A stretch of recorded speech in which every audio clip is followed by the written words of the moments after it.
boqor Axmed Iimaan Warsame oo ka mid ah salaadiinta Soomaaliland iyo qaar ka mid ah cuqaasha magaalada Burco ee xarunta gobolka Togdheer oo warfidiyaanka kula hadlay magaalada Burco ayaa baaq nabadeed u soo jeediyay beelaha ku diriraya deegaanka Ceelafeen ee gobolka Sanaag iyagoo ugu baaqay dadka deegaankaasi inay ka waantoobaan dagaalka isla markaana ay meel uga soo wada jeestaan nabadgelyadooda iyo walaalnimadooda. sidoo kale boqor Axmed Iimaan Warsame ayaa sheegay inuu gaari doono deegaanka Ceelafeen ee gobolka Sanaag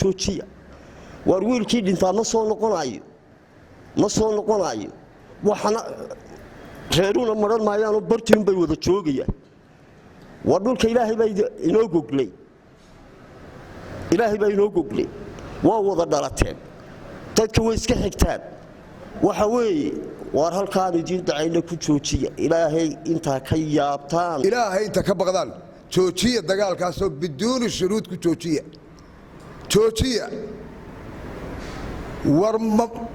war miyaad xisaabtamayn war dad xisaabtamaya miyaydaan hayn war dad caqli la miyaydaan hayn war dagaal dee wiil kuma dhashay wiil baa ku dhinta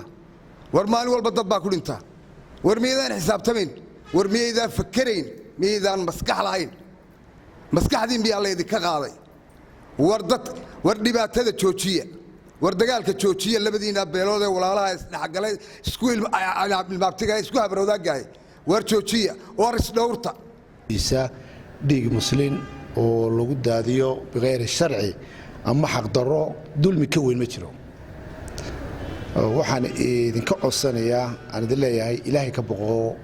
dad wada dhashabaatiine war istaayo wixii idin dhex yaala wada hadal iyo si kale ku dhamaysta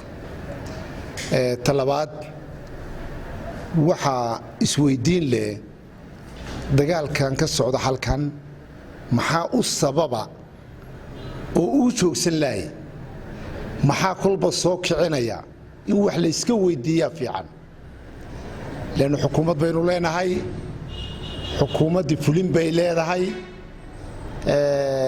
golayaal sharci dejinaynu leenahay culumaynu leenahay salaadiin baynu leenahay waxaan ku soo noqonayo maxaa ku jira anugu ka shakhsi ahaan waxaan leeyahay